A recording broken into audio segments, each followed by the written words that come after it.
네. 네. 네, 안녕하십니까. 보험연구원의 박희우 연구위원입니다. 저는 오늘 보험업의 데이터 결합, 화력과 시사점이라는 주제로 발표를 하겠습니다.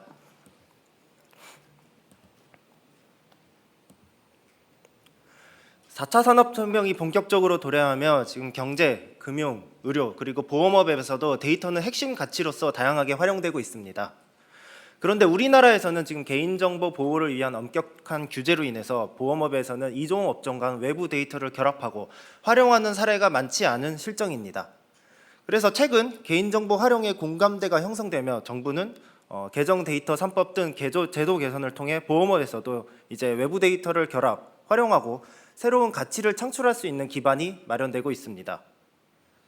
그래서 보험업은 이렇게 외부 데이터 중 공공의료 데이터를 활용해 첫 걸음으로서 추진 중이지만 아직 실질적 활용에는 제약이 존재하고 있습니다. 실제로 국민건강보험공단의 공공의료 데이터 활용 현황을 보면은 이 보유 데이터 건수가 5조 5천억 건 이상에 이르고, 그리고 연구용 DB 개방 건수도 5,700건 이상이 이루고 있지만 보험업은 아직 이를 활용하지 못하고 있습니다. 이에 오늘 발표에서는 공공의료 데이터의 활용을 위한 필요 요건과 그리고 우리나라에서 그 현황을 살펴보고 관련하여 시사점을 도출하고자 합니다. 이 장에서는 보험업이 지금 활용하고 있는 데이터의 특징과 종류, 그리고 이슈 사항에 대해서 설명을 드리고 왜 보험업이 이렇게 공공의료 데이터에 대한 수요가 높은지에 대해서도 설명을 드릴 것입니다. 보험업은 여러 분야에서 발생하는 위험을 통계적으로 분석하여 새로운 상품을 개발하거나 보험료를 산출하기 때문에 데이터의 활용이 그 무엇보다도 중요한 산업입니다. 실제로 보험업은 보험료 산출 및 언더라이팅, 그리고 보험금 청구 관리, 모집 및 판매 등 보험업의 전 가치 사슬에서 다양한 데이터를 분석하고 활용하고 있습니다. 그리고 이렇게 보험회사가 활용하고 있는 데이터는 보험회사가 영위하는 보험 사업으로부터 직접 취득한 내부 데이터와 다른 사업자로부터 취득하는 외부 데이터로 분류하려 나눌 수가 있습니다.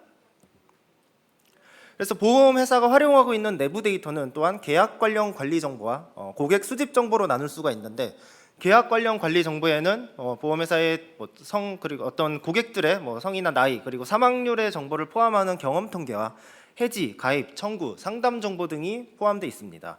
그리고 내부 데이터 중 고객 수집 정보에는 전통적 방식으로 소비자가 보험 계약에 가입할 때 제출해야 되는 서류인 청약서, 의사소견서, 신체검사서, 차량 보고서 등이 있으며, 최근에 IoT 기술의 발달과 함께 비전통속 방식으로 소비자가 보험료 할인 등을 위해서 웨어러블 혹은 텔레매틱스 기기를 통해서 수집되는 정보가 있습니다. 그리고 보험업은 사실 다양한 분야에서 발생하는 위험을 예측하고 이에 대한 위험률을 계산해야 되기 때문에 다른 외부 사업자가 수집하는 외부 데이터를 활용하기도 합니다. 이렇게 보험업이 활용하는 외부 데이터는 비개인정보와 개인정보로 나눌 수 있는데, 비개인정보에는 날씨, 교통, 자연재해, 인구 정보 등이 포함되고, 개인정보는 보험, 보건의료, 신용, 유통, 위치, 통신 정보 등이 포함이 됩니다. 그런데 이렇게 앞에서 말씀드린 내부 데이터는 정보 주체인 보험 계약자가 계약 전 알릴 의무에 따르거나 혹은 보험료 할인 등을 위해서 보험회사의 개인정보 활용에 동의를 한 후에 수집되기 때문에 개인정보 활용을 위한 그런 개인정보 관련 규제에 대한 이슈가 그렇게 많지는 않습니다.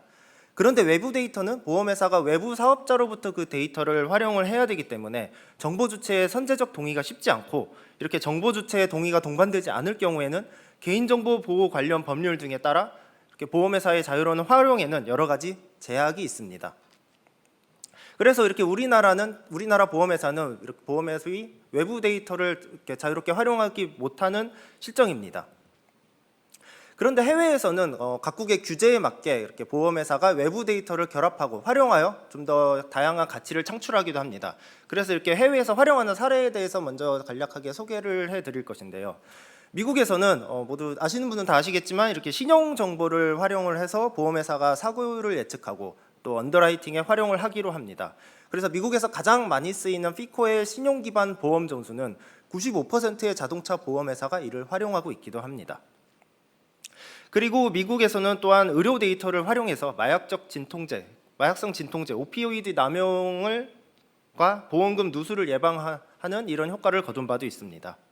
그리고 또 영국에서는 최대 유통업체인 테스코가 소비자의 쇼핑 습관 정보를 반영하여 자동차 보험료를 할인해 주기도 합니다.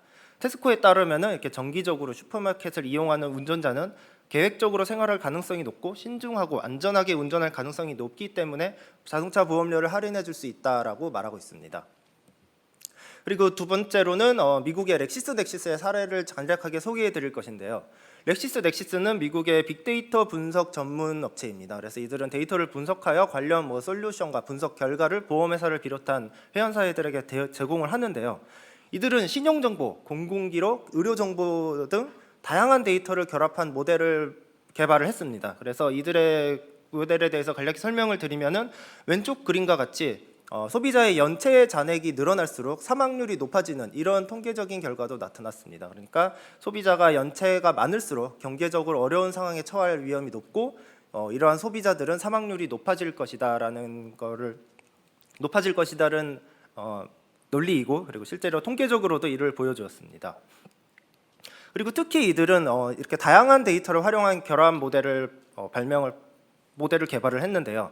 오른쪽 그림에서 보시면은 왼쪽 이 주황색 그래프는 이들이 개발한 그 모델 중 의료 데이터만을 활용한 그런 모델이고, 가운데 그래프는 신용 정보만을 활용한 모델, 그리고 맨 오른쪽에 있는 모델은 의료 데이터와 신용 정보 그리고 공공 기록을 모두 활용한 그런 모델인데요.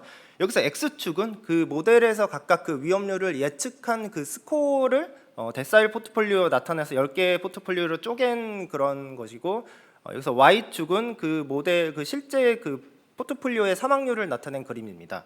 그래서 이 결과를 보시면, 모델의 결과를 보시면 맨 오른쪽 모델인, 그러니까 최대한 다양한 데이터를 결합한 모델에서는 실제 그 예측 사망률에 대한 예측 스코어가 높은 그 1번 포트폴리오에서 실제 사망률도 높게 나타났고, 그 스코어가 낮은 10번 포트폴리오에서는 그런 실제 사망률도 낮게 나타났습니다. 그러니까 이들의 그 데이터를 최대한 다양하게 활용할수록 그런 모델의 사망률 예측 정확도는 점점 높아진다라는 것을 의미합니다.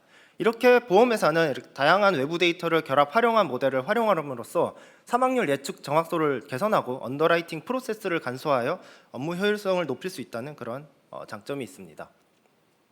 그런데 앞에서 우리나라에서는 이렇게 외부 데이터 결합 활용이 잘 이루어지지는 않고 있다고 하였는데, 그런데 최근에는 이런 좀 기조가 바뀌면서 정부가 개인정보 활용을 촉진하기 위해 데이터 3법을 개정하였고, 이 데이터 3법에는 과학적 연구 등의 정보 주체의 선제적인 동의 없이 가명 정보의 결합, 활용이 가능하게 되었습니다.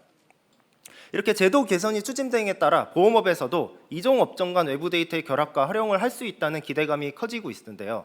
특히 보험업이 관심을 가지고 있는 그 의료 데이터에 관련해서는 의료 데이터의 활용 가이드라인에서 이런 산업적 목적의 연구가 과학적 연구에 포함되기도 하면서 보험업이 이런 외부 데이터를 활용할 수 있다는 이런 기대감이 커지고 있습니다. 그렇다면 이 보험회사가 이렇게 왜 이런 의료 데이터에 대한 수요가 높은지, 특히 공공 의료 데이터에 대한 수요가 높은지에 대해서도 먼저 살펴볼 것인데요. 이렇게 보험회사가 공공 의료 데이터에 대한 수요가 높은 요인으로는 4가지 정도가 있을 수 있습니다. 첫 번째는 우리나라 보험 시장이 높은 인보험 비중을 차지하고 있기 때문입니다. 이렇게 인보험은 사람 신체 사고에 대한 그런 위험을 보장하는 상품이기 때문에 보험회사는 이런 의료 데이터를 통해서 그런 신체 사고에 대한 사망률, 발병률, 입원율 등을 예측할 필요가 있기 때문입니다. 그리고 두 번째로는 보험회사가 공공 의료 데이터를 통해서 헬스케어 서비스를 고도화할 수 있습니다. 이렇게 헬스케어 서비스를 고도화하여서 보험회사는 좀 건강 증진형 상품을 개발하거나 혹은 이런 소비자의 선제적 건강 관리가 있을 경우 보험료를 할인해주는 그런 상품을 개발할 수 있을 것입니다. 그리고 세 번째와 네 번째로는 우리나라에서는 이런 단일 체계 국민건강보험 제도가 있어서 전 국민이 이런 국민건강보험에 가입하여 양질의 데이터가 축적되고 있기 때문이고, 마지막으로는 앞에서도 말씀드렸듯이 이런 제도 개선으로 인한 데이터 활용에 대한 제도적 근거가 마련되었기 때문입니다. 그렇다면 이렇게 보험회사가 활용하기를 원하는 이런 의료 데이터의 특징은 어떻고, 의료 데이터를 활용하기 위한 필요 요건은 어떻게 될까요? 그래서 먼저 의료 데이터의 특징을 살펴보면, 의료 데이터는 개인의 유전 정보, 그리고 건강 정보, 생활 정보 등 그런 다양한 데이터를 포함하는 범위로 구성되어 있습니다. 그래서 의료 데이터는 숫자, 문자 등 정형화된 데이터부터 영상, 그림, 음성 등 비정형화된 데이터까지 그 형태가 다양하고 또 이 의료 데이터를 집중하는 기관별로 이 데이터가 표준화되어 있지 않은 경우가 많아 분석하고 활용하기 어렵다는 특징이 있습니다. 그리고 의료 데이터는 개인에 관한 정보를 포함하기 때문에 유출 시에 발생하는 피해가 매우 커서 이를 특히 또 민감 정보로 분류하는 등 활용을 위한 규제가 엄격하다는 그런 또 특징이 있습니다. 특히 이 민감 정보에 대해서는 원칙적으로 처리가 금지되는데 이런 계정 데이터 3법에 포함된 그 가명 처리에 대한 특례를 적용을 할 것이냐에 대한 논란이 제기된 바도 있습니다. 그런데 이러한 논란에 대해서는 금융위원회와 법제처의 유권 해석이 있어서 이렇게 원칙적으로 처리가 제한된 민감 정보라고 하더라도 민감 정보를 가명 처리할 경우 그 데이터 유출에 따른 피해가 적고 그리고 가명 처리를 한 그 정보 주체를 특정하여 동의를 받기 어렵기 때문에 가명 처리에 대한 특례를 적용해도 된다라고 결론이 난 상태입니다. 그래서 이렇게 제도적인 이런 기반도 어느 정도 마련을 된 상태입니다. 그래서 이렇게 앞에서 의료 데이터의 특징을 말씀드렸는데 그렇다면 의료 데이터를 활용하기 위해서는 어떤 필요한 요건이 있을까요? 그래서 의료 데이터를 활용하기 위해서는 분석이 어렵기 때문에 그 분석이 어려운 그 표준화 어려운 그런 걸 극복하기 위해서 데이터 가용성 그리고 인프라가 우선적으로 갖추어져야 하고 그런 엄격한 규제가 또 활용을 위해서는 존재하기 때문에 그런 데이터 활용을 위한 제도적 기반과 거버넌스가 필요할 것입니다. 하지만 이런 의료 데이터의 실질적 활용을 위해서는 세 번째 마지막 단계로서 사회적 공감대가 또 갖추어져야 할 것인데요. 이에 대해서는 뒤에서 조금 더 자세히 말씀을 드리도록 하겠습니다. 그렇다면 이렇게 말씀드린 이렇게 공공 의료 데이터 활용을 위한 필요 요건에 대해서 우리나라의 현황은 어떻고 그에 따른 시사점이 어떤지에 대해서 말씀을 드리겠습니다. 결론부터 말씀을 드리면은 우리나라는 공공 의료 데이터를 활용을 위한 필요 요건 중 가용성, 그러니까 인프라와 거버넌스 및 제도가 세계적으로도 우수한 수준으로 평가받고 있습니다. 그래서 OECD의 그런 결과 그런 연구 보고서에 따르면은 우리나라는 핀란드, 덴마크와 함께 세계에서도 가장 데이터 가용성이 높고 데이터 거버넌스가 우수한 나라이다라고 OECD는 평가를 하고 있습니다. 여기서 데이터 가용성에는 그런 공공 의료 데이터가 전 총 인구에서 차지하는 커버리지 비율, 적시성, 표준화된 코드가 있냐 등을 평가하는 지표이고 데이터 거버넌스에는 개인정보 보호와 활용을 위한 법률이 존재하는지 그리고 비식별 조치를 잘 하고 있는지, 재식별 테스트를 잘 하고 있는지 등에 대한 그런 거버넌스 관련된 그런 점수를 평가하는 지표입니다. 그래서 OECD에 따르면 한국은 OECD 내에서도 국민 건강 증진 목적의 연구와 혁신을 가능하게 하는 의료 데이터 활용 환경이 세계 최고 수준이고 고성능 의료 데이터를 구축하기에 적합한 국가다라고 하고 있습니다. 그런데 이렇게 한국에서는 공공 의료 데이터를 활용하기 위한 이렇게 우수한 환경이 갖춰졌음에도 불구하고 지금 데이터는 공공기관 및 비영리 연구기관의 이용자에게만 공유되고 있어서 영리 기업의 활용에는 제약이 있습니다. 한국은 이렇게 앞에서 이 OECD의 연구 결과를 여기서 또 인용을 해봤는데요. 데이터 보호 및 활용에 대한 법률 그리고 개인정보 보호 책임자 그리고 비식별 조치 등에 대해서는 높은 점수를 받고 있습니다. 하지만 여기서 조금 특이한 점은 우리나라는 영리 기관과의 데이터 공유에서는 되게 낮은 점수를 받고 있는데요. 일단 우리나라는 이렇게 우수한 데이터 활용 환경에도 불구하고 이런 영리 기관과의 데이터 공유는 잘 이루어지지 않고 있는 실정입니다.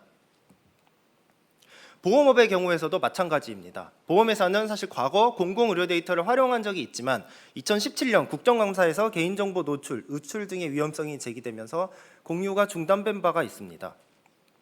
이후 데이터 3법이 2020년 8월에 시행됨에 따라 보험회사는 이 심평원의 의료 데이터에 대한 이용이 2021년 최종 승인이 되었습니다. 하지만 지금 건보공단에 대한 보험회사의 그 데이터 공유는 최종이 승인되지 않고 이에 대한 논의가 그렇게 빠르게 진척되고 있지는 않은 상황입니다. 이렇게 우리나라에서 영리기업 그리고 보험업과의 공공의료 데이터가 잘 공유되지 않는 그런 이유에 대해서 OECD는 한국은 법률 해석이 까다롭고 주요 이해관계자 간의 신뢰와 협력이 부족하기 때문에 공공의료 데이터 공유에 대한 사회적 공감대가 부족하다라고 진단하고 있습니다. 그래서 우리나라에서는 이런 그런 환경이 우수함에도 불구하고 사회적 공감대가 부족하다는 것인데요. 실제로 보험 시장에서도 소비자의 대한 그리고 보험 시장에 대한 낮은 신뢰도로 인해서 공공의료 데이터 활용에 대한 소비자 선호도와 공감대가 낮아졌을 수도 있습니다. 그래서 왼쪽 그림을 보시면은 이는 국제적으로 실시한 설문조사 결과를 나타냈는데 우리나라 보험 소비자가 그런 보험 시장에 대해서 긍정적 경험을 했다라고 응답한 비율은 여기 설문조사 대상 국가인 30개 중에서 가장 낮았습니다. 그리고 두 번째 오른쪽 그림에서 보시면은 또 이 설문조사 결과는 소비자 신뢰도가 높아질수록 그런 보험회사와의 데이터 공유 선호도도 높아진다는 결과를 나타낸 것인데요. 그러니까 종합적으로 이 두 설문조사 결과를 연결해 보면은 우리나라에서는 소비자가 보험회사에 대한 그런 신뢰도가 그렇게 높지 않고 이에 따라서 데이터 공유에 대한 선호도, 그래서 그런 데이터 활용에 대한 사회적 공감대가 낮아졌다라고 일단 평가를 할 수 있겠습니다.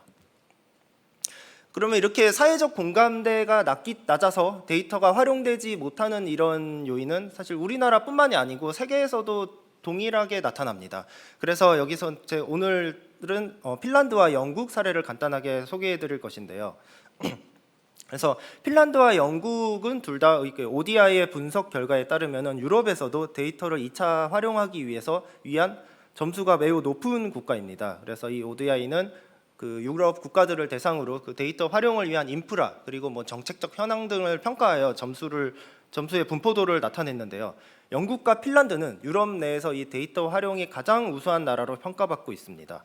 또 뭐 핀란드에서는 이러한 헬스케어 산업에서 무역 흑자가 발생하고 있기도 하고요. 그런데 이렇게 데이터 활용 환경이 우수한 핀란드와 영국에서도 이런 사회적 공감대의 차이로 인해서 그 데이터의 실질적인 활용 성패에는 큰 차이가 발생했습니다. 그래서 먼저 핀란드의 경우에는 그 칸타 시스템에서 수집하는 의료 데이터와 바이오뱅크에서 수집하는 유전 정보를 결합하는 그런 새로운 의료 데이터를 생성하는 핀젠 프로젝트를 성공적으로 진행한 바가 있습니다. 이렇게 핀란드에서 이런 핀젠 프로젝트를 성공적으로 진행한 배경에는 핀란드의 높은 사회적 신뢰에 따른 이런 데이터 활용에 대한 공감대 형성이 있다고 할 수 있습니다. 하지만 영국은 NHS가 그런 국민들에 대한 모든 건강 정보를 보유하고 이런 양질의 시스템이 구축되어 있음에도 불구하고 데이터 활용에 대한 사회적 합의에 실패해서 케어닷 프로젝트가 전면 중단된 바 있습니다. 그래서 케어닷 프로젝트는 앞에서 말씀드린 핀란드의 핀젠 프로젝트와 유사하게 의료 빅데이터를 형성하는 그런 프로젝트인데요. 이렇게 영국에서 이건 프로젝트가 실패한 배경에는 이런 국민의 의료 데이터가 영리 목적으로 활용될 가능성이 있고 또 개인정보 유출 및 재실별 가능성, 관리 부실 등에 대한 우려가 제기되며 이렇게 데이터 활용이 실패하기도 하였습니다. 이렇게 핀란드와 영국에서 사례에서 볼 수 있듯이 이런 사회적 공감대 형성은 공공 의료 데이터의 활용을 위해서 되게 중요한 요인이다라고 할 수 있습니다. 그래서 이렇게 앞에서 이렇게 우리나라에서 공공 의료 데이터를 활용하기 위한 필요 요건에 대해서 설명을 해드렸는데요. 그러면 다시 이제 처음으로 돌아가서 보험회사가 그러면 왜 이런 공공 의료 데이터를 필요로 하는지에 대해서도 간략하게 말씀을 드리고자 합니다. 먼저 우리나라는 지금 가장 빠르게 세계에서 고령화가 진행되고 있는 나라입니다. 그래서 유엔의 전망에 따르면은 우리나라는 2050년 일본에 이어서 세계에서 두 번째로 노년 부양비가 가장 높은 나라가 될 것으로 예상이 되고 있습니다. 이렇게 고령화가 진행될수록 고령자나 유병자가 증가하게 되고 이러한 고령자나 유병자의 경우에는 보험 가입이 거절될 가능성도 있고 보험 보장 한도가 낮아지거나 혹은 높은 보험료로 보험에 가입할 수 없는 그런 보험 보장 공백이 확대될 가능성이 높습니다. 실제로 보험회사는 이러한 유병자, 고령자, 특히 희귀 질환자에 대한 그런 위험료를 산출하기 위해서는 보험회사의 경험 통계로는 이를 정교하게 반영하기가 어려울 수 있습니다. 그래서 보험회사는 이러한 희귀 질환자에 대해 해외 데이터를 활용을 해서 좀 더 보수적으로 보험 상품을 개발하고 보험료를 산출하고 있기도 합니다.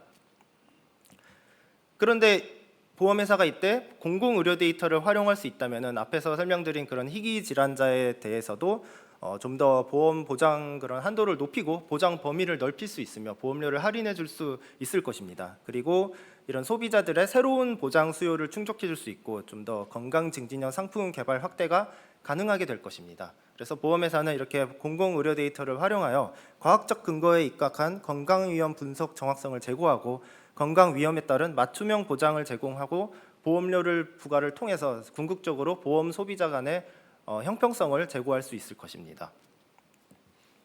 그러면 이렇게 앞에서 이렇게 진단했듯이 우리나라에서는 이런 데이터 활용을 위한 필요 요건 중에 그런 인프라와 제도적 기반은 잘 갖춰져 있지만 그런 사회적 공감대가 부족하여 데이터가 활용되지 못하고 있다고 하였습니다. 그러면 이렇게 사회적 공감을 사실 형성하기 위한 이런 단편적인 혹은 되게 단기적인 방법은 없을 것이지만 그래도 여기서는 이런 사회적 공감대 형성을 위한 여건을 조성할 수 있는 방안 한 2가지 정도를 생각해 보고자 합니다. 먼저 개인정보 보호 조치 및 제재 수준에 대해서 지속적으로 안내, 홍보하고 홍보함에 따라서 이러한 그런 시스템에 대해서 소비자의 인식과 이해가 높아질수록 데이터 활용에 대한 사회적 공감대를 높일 수 있는 여건이 조성될 수 있을 것입니다. 이에 대해서는 입소스 모리의 설문조사 결과를 참고하여 말씀드릴 것인데요. 입소스 모리는 영국의 여론조사 업체입니다. 그래서 이들은 소비자들에게 각각 그런 조건이 달라졌을 때 뭐 의료 데이터 활용에 동의를 하냐라는 질문을 하였는데요. 여기서 그 조건은 개인정보 보호를 위한 그런 구체적인 기술, 제도, 시스템 등을 의미합니다.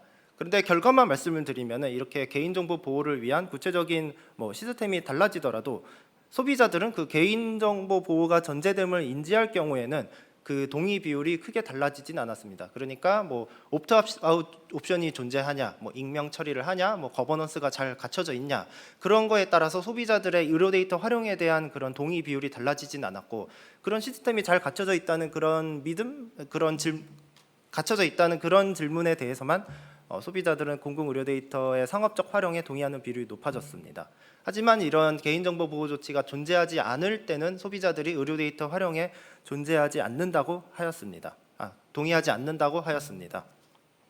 사실 어떻게 보면 이렇게 개인정보 보호 조치가 갖춰져야지 소비자들이 의료 데이터 활용에 동의할 것이다라는 것은 되게 당연한 설문조사 결과이지만 그래도 이렇게 소비자가 그렇게 구체적인 시스템을 알지 못하여도 개인정보 보호 조치가 잘 갖춰져 있다는 것에 대해서 인지할 경우에는 그 동의 비율이 올라가기 때문에 우리나라에서도 이런 개인정보 보호 조치 및 시스템에 대해서 좀 더 안내, 홍보해서 소비자의 인식과 이해를 높일 필요가 있습니다.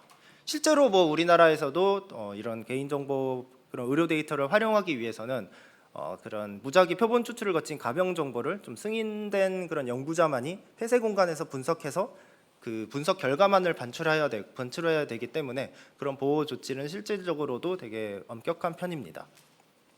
그리고 2번째로는 공공 의료 데이터의 민간 활용을 위한 공사 협의체를 구성하고 이렇게 이해관계자 간 요구 사항을 조율 검토하여 상호 협력 방안에 대한 논의가 필요할 것입니다.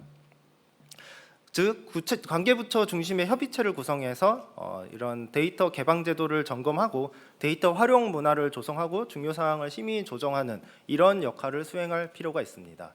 실제로 이와 관련해서도 국회에서는 이런 논의가 진행돼서 저번 주에 디지털 헬스케어법이 발의되기도 하였습니다. 이렇게 디지털 헬스케어법에서는 그런 국무총리 산하에 그런 정책위원회가 존재하여서 그 정책위원회에서는 민관 합의 공통으로 참여를 해요. 그런 의료 데이터 활용에 대한 그런 것을 협의를 하고 또 관련 정책에 대한 좀 시사점을 도출하는 그런 협의체가 형성될 필요가 있을 것입니다. 그럼 앞에서의 논의를 종합하면은 한국은 공공 의료 데이터의 활용을 위한 데이터 인프라와 제도적 기반이 세계적으로도 우수한 수준이지만 사회적 공감대가 아직 형성되지 않아 그런 데이터 활용에 대한 공감대가 형성되지 않아서 데이터 활용의 실질적 활용에 제한이 생긴 상황입니다. 즉 우리나라는 공공 의료 데이터의 활용을 통해 가치를 창출함에 있어서 세계적으로도 선도국이 될 수 있는 잠재력을 갖추고 있습니다. 그리고 우리나라에서 이렇게 데이터를 활용할 때는 가명 정보의 활용을 추진하고 있는데 이러한 가명 정보를 활용을 하면 익명 정보보다 그 활용 가치가 훨씬 더 무궁무진하다고 할 수 있습니다. 그러니까 우리나라는 해외 사례를 좀 참고해서 쫓아가기보다는 우리나라가 좀 더 해외를 선도할 수 있는 그런 상황에 놓여 있다고 할 수가 있습니다. 이렇게 보험회사가 공공 의료 데이터를 통해 헬스케어 서비스를 강화하고 취약계층에 대한 보장을 확대 그리고 보험료 인하 등을 제공한다면은 보험회사와 소비자 모두의 효용을 높일 수 있는 그러한 결과를 나올 수 있을 것입니다. 물론 향후 공공 의료 데이터의 본격적인 활용이 이루어졌을 때 이는 사실 시행 그런 초기이기 때문에 다양한 시행착오가 발생될 수 있고 이러한 시행착오에 대해서 좀 더 데이터 활용에 따른 오남용이 그런 데이터 발생하지 않는지에 대해서도 지속적인 모니터링이 필요할 것으로 생각됩니다. 네, 발표는 여기까지입니다. 감사합니다. 네, 고맙습니다.